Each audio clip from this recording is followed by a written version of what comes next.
उद्धव ठाकरे के इस्तीफे के बाद से ही महाराष्ट्र की सियासत काफी गरमाई, लेकिन एकनाथ शिंदे ने सीएम पद संभाला तो वहीं दूसरी तरफ अब राज ठाकरे की वापसी से भी हर खेमा काफी डर में नजर आ रहा है, क्योंकि राज ठाकरे भी बीएमसी चुनावों की तैयारी करते नजर आ रहे हैं। इन सब के बीच सवाल ये है कि क्या एकनाथ शिंदे गुट की घर वापसी होती नजर आएगी, यानी कि उनकी शिवसेना में वापसी होगी बीएमसी चुनाव से पहले, क्योंकि मंत्रिमंडल विस्तार को लेकर, कैबिनेट विस्तार को लेकर जो अटकलें थी, जो चर्चाएं थी, उन पर अभी तक पूर्ण रूप से कह सकते हैं कोई भी एक निष्कर्ष नहीं निकलता नजर आ रहा है।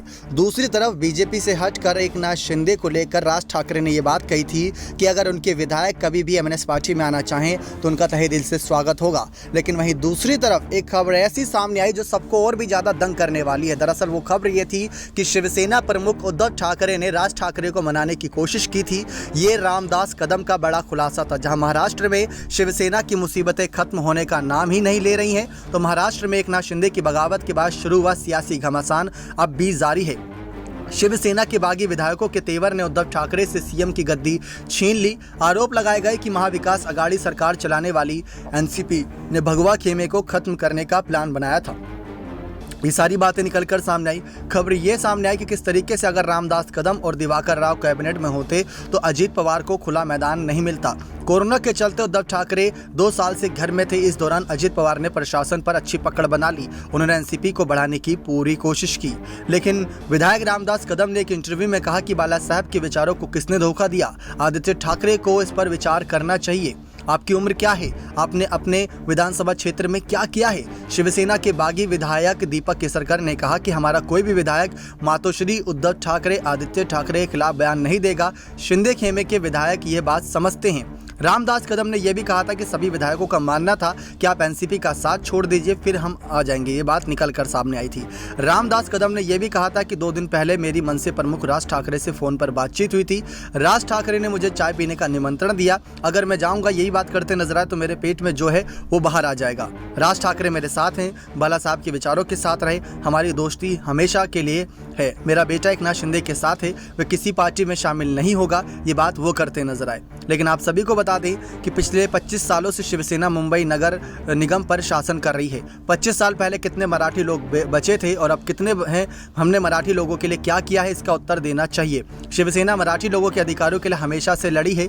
रामदास कदम ने ठाकरे परिवार पर टिप्पणी करते हुए कहा कि हमने नगर निगम के काम में कभी दखल नहीं दिया। ये बात वो करते नजर आए। लेकिन जिस तरीके से ये बातें निकलकर सामने आई कि जब राज ठाकरे शिवसेना छोड़कर जाने लगे थे तब मेरी आंखों में आंसू आ गए थे। मैं मातोश्री गया था और हमने उद्धव ठाकरे से पूछा कि क्या वे राज ठाकरे को रोकने की कोशिश करेंगे।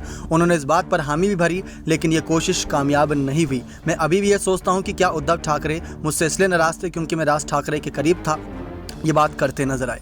लेकिन जिस तरीके से मातोश्री से जाने के बाद राज ठाकरे को लेकर तमाम बातें थी कि उनकी वापसी जल्द होगी, लेकिन अब ये वापसी में कुछ और बातें जोड़ी जा रही हैं कि क्या वापसी उनकी होगी या नहीं होगी, क्योंकि कई जगह से सर्वे भी किए जा रहे हैं कि शिवसेना के प्रमुख के तौर पर प्रबल दावेदार कौन है, शिवसेना के साथ ही साथ महाराष्ट्र की सत्ता में सबसे प्रबल दावेदार कौन है। तो नाम ये निकल कर सामने आता है राज ठाकरे का, कि राज ठाकरे शिवसेना की सत्ता पे, साथ ही साथ शिवसेना पर भी राज करने के लिए सबसे प्रबल दावेदार उम्मीदवार हैं। लेकिन राज ठाकरे की अब मंशा कुछ और नजर आ रही है, क्योंकि वो अपने बेटे अमित ठाकरे को ही प्रमोट करते नजर आ रहे हैं। तो मातोश्री से जुड़ा राज ठाकरे का ये सच बहुत लोगों को कम ही पता था, लेकिन अब जो हकीकत सामने आई कि शिवसेना से जब राज ठाकरे गए थे तो कई और नेता ऐसे थे जिनकी आंखें नम हुई थीं, लेकिन एकनाथ शिंदे जब शिवसेना से गए तो पूरी तरीके से शिवसेना को ही तोड़ कर गए। ये है एकनाथ शिंदे और राज ठाकरे की बगावत के बीच का डिफरेंस, जो बहुत कम लोग जानते हैं, लेकिन हकीकत सबके सामने है, जो लोगों से कभी नहीं छुपी।